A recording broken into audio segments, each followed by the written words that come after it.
Yeah, okay. All right, thanks.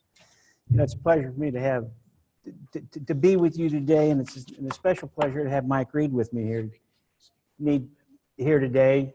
Being a colleague of mine, he and I shared offices back at Iowa State together when we were in graduate school. So even if he is a Kentucky Wildcat now, he's still a good friend and a smart colleague of mine. Anyway, I'm here. I'm going to talk about the NAFTA renegotiation, something that we certainly see in the press. It's been here for a while. As we know, we go back to 1989, which is when 1989 for the Canadian Free Trade Agreement, which started the process. Then we went into bilateral talks with Mexico to join those talks. We ended up with NAFTA being implemented in 1994. And we went through a transition period, so we didn't get the full impact of it all at once. That transition period lasted all the way till 2008 before we got everything implemented within that agreement. You've seen these facts. Where do we stand with trade in Mexico? That's one side of the equation. As Zingfei said, we have a $55 billion deficit with Mexico in trades in goods and services. We had a $63 billion surplus deficit with Mexico on goods, and then a $7.6 billion surplus on the services side. Another interesting note is that they do estimate that about 1.2 million jobs are due to trade with Mexico. We look at, and it's, to me, when we begin to think about what we're going to do in terms of renegotiation on NAFTA, I think you've got to break this down and it really give you the good picture in terms of where we are in exports and imports. Mexico is our second largest export market for goods, and it's worth noting that those exports are up about 455% since NAFTA was implemented. The top export categories for them, and again, I will mention the machinery and vehicles. You will see those come up repeatedly. They're very important to NAFTA renegotiation. From the U.S. total export side into Mexico, we exported $18 billion worth of goods and services. That's for the agricultural side. And again, Zingfei pointed this out. When we look at the categories, it's the grains and the livestock products that dominate that category in terms of what we export to Mexico. And in terms of services, again, services are important, and we always have a trade surplus on the services side. When we look at the imports from Mexico, they're up to 637% since NAFTA. The main categories, again, are vehicles, machinery, a few other products. The total imports of agricultural products from Mexico are $23 billion in 2016, and the leading categories in terms of imports, again, he brought them up: vegetables, fruit.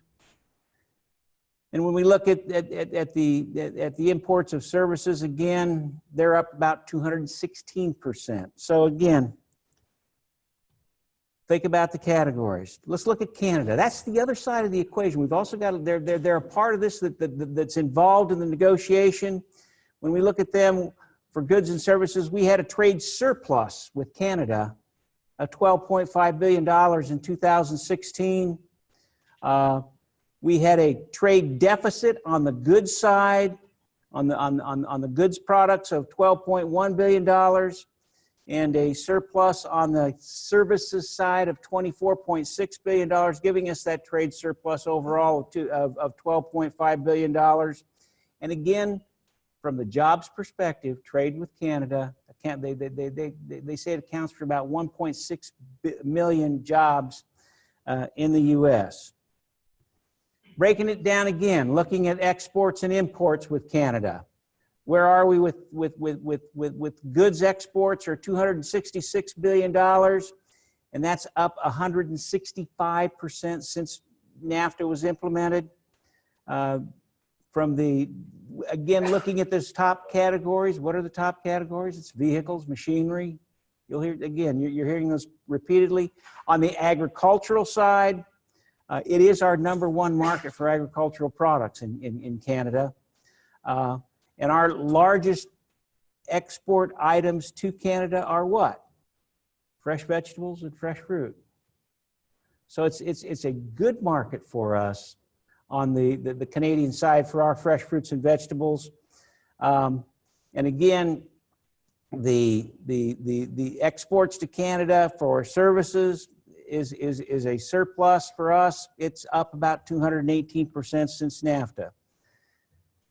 So now, from the import side from Canada, again, 150% increase in trade of goods since NAFTA was implemented. Looking at those top categories: vehicles, machinery, mineral fuels. From the agricultural side, they're our second largest supplier of agricultural imports. What are they? They're red meats, live animals, processed fruits and vegetables.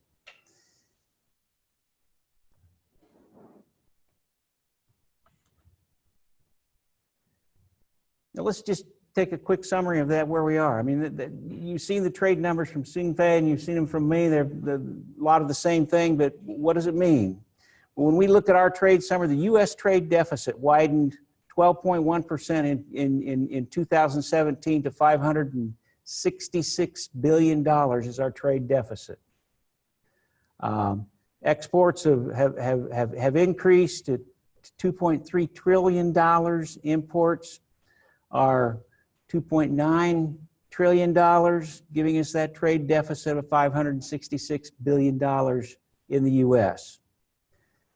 Mike brought this out before. China has increased their trade with us, and we recorded a $375 billion trade deficit with China, and the trade gap with Mexico has increased to $71 billion, which is the second highest on record. So again, where are we today? Where are we going? Well, let's first of all, before we move forward on the renegotiations, let's see how important trade is to the state of Florida. Florida is the 7th largest state exporter of goods in 2016. When we look at agriculture, we are the 15th largest agricultural exporting state. We don't often think from that perspective in terms of where we are as what are our top trading items. It's the other plants, exports, something that we grow a lot of around here, those other plants. We got the fresh fruits, the processed fruits, the vegetables, and the fresh vegetables are all important products for us. So we've got a trade deficit. Is it important? Well, it was the centerpiece of the last election, wasn't it? It was the centerpiece. We heard about it repeatedly, about the failure of NAFTA and the poor agreement that we had. It certainly contributed to the election of our president. As we move forward from that discussion during the presidential campaign, it took 4 months to get our USTR, our U.S. Trade Representative, appointed, that President Trump had chosen, that being Ambassador Robert Lighthizer. He was sworn in as the trade representative on Monday, May 15th, and on Thursday, May 18th, he announced his intent to renegotiate NAFTA. That's how important this process was. Soon after that, between the dates of June 27th and 29th, he held hearings with people from the U.S. to talk about what NAFTA meant to them. They had over 140 witnesses that came in to talk about the impacts and how important it was. And it was on August 16th, almost 7 months after the new administration took over, that we went into formal negotiations with Canada and Mexico to reset the terms of trade between those three countries in NAFTA. So it's been a very quick process. What are we trying to do in this renegotiation? Well, if you look at the stated goals that have been issued by the USTR, it's to improve the U.S. trade balance and reduce the trade deficit with NAFTA countries, increase transparency in import and export licensing to grease that process, and then finally to discipline export and import monopolies. That's primarily pointed to who? Canada. That last goal is primarily looking north. We did begin the negotiations on August 16th of the last year. Our first round was held in Washington, D.C. We have had 5 more rounds of negotiations since then. Remember, August, it was August 16th through 20th for the first round in D.C., and we held from September 1 through 5 in Mexico City, and you go on down the list. You can see how quickly the turnaround was on these negotiations. Now, do note one thing. Between the 4th and 5th rounds, the time between negotiations grows just a little bit. They discovered as quickly as they wanted to get this done, it couldn't get done because there was too much on the table that needed to be done, and they needed more time to figure out what people were trying to propose and what kind of impacts those would be. So they slowed down just a little bit after that 4th round of negotiations. Our last round that we held was January 23rd through 29th. Now you can see I stated the accomplishments off to the right of each one of those negotiations. We have negotiated the chapter on small and medium-sized enterprises back in the 3rd round. We put together a competition chapter in the 4th round, and we put in a new corruption chapter in the 6th round, which are the 3 major accomplishments. Now we've almost derailed these negotiations a couple of times. There have been a few threats where we're going to walk away and just resolve our association with NAFTA. One of those came in the 4th round when Canada wanted to take issue with what we had talked about on rules of origin and content. Those pertain to what? Vehicles. In terms of making sure that we had the content that met a certain percentage in order to get that trade back into the U.S. There was also what I call the MFN provision that they had, which was that they, during that 4th round of negotiations, Canada brought up the notion that they would have the right to negotiate a deal with primarily China in terms of where they were looking that was better than the terms that were met within NAFTA, that would be held within NAFTA. They wanted to be able to negotiate that and give better terms that would not be reciprocal to the NAFTA partners. The U.S. stated that'd be a poison pill. We do that, we're gone. We're not going to. We would never work with those kinds of terms. Now again, there have been plenty of threats about what would happen if there was no progress made in the negotiations. I've got from the 5th round, at the end of every round, the trade reps from each of the countries get together and make a statement in terms of where they are within the progress on these talks. Obviously, this is a threat that we need to do something and we need to do it soon or we will walk away. My perspectives in terms of the renegotiation with Mexico, it's good to note, and Xingfei brought this out again before, where we stand. Mexico is our 3rd largest agricultural export market. What are the key products? Corn, soybeans, pork, dairy, and beef. They're our 1st largest supplier of agricultural imports. Those being fruits, vegetables are going to fall near the top of that. From the Canadian side, they're our largest export market, with the leading categories that we send to them being the fruits and vegetables. And they're our 2nd largest supplier of agricultural imports, which are, again, the livestock products and some processed fruits and vegetables. Critical issues. How are we going to make progress in these talks? What's coming up? Well, there's a couple of things that stand out. Remember how important the grains and livestock were in terms of the trade process. Where are we today? Well, the grain markets are not as good as they were 3 or 4 years ago, are they? Grain markets are down, requiring more federal government payments from the farm program that's going back out to growers to support their incomes. We've got the grain markets, which are I guess I'd call them depressed. They're depressed relative to what they were just a short period ago. And we've got a 2018 maybe farm bill coming up. We'll hear more about that soon. That's certainly going to put pressure on these renegotiations. Because if we renegotiate NAFTA, we've got to give something up. If there's something that comes favorable down our side, there's certainly going to be something given favorable back to the other side. And will the grain people stand for that? We've also got the national debt burden that points to that. Again, as we look at the lower markets on grains, are we going to put more money into agriculture in this farm bill discussion? The second point being there, manufacturing is where the greater concerns are for this administration, particularly with vehicles. And we've seen the arguments come forth. That is where the poison pill could come back in, and there could be one related to that just simply on the vehicle side. And a third issue that's coming up in these talks is the fact that the Trump administration does not have trade promotion authority. What does trade promotion authority do within these negotiations? Well, they need trade promotion authority in order to take the new agreement to Congress where they voted up or down without amendment. Without it, we'll never get through a negotiation with Congress to get an agreement signed. So as of yet, we've not done that, and that will be the next big battle after they go through, and if they, quote, reach an agreement with these countries.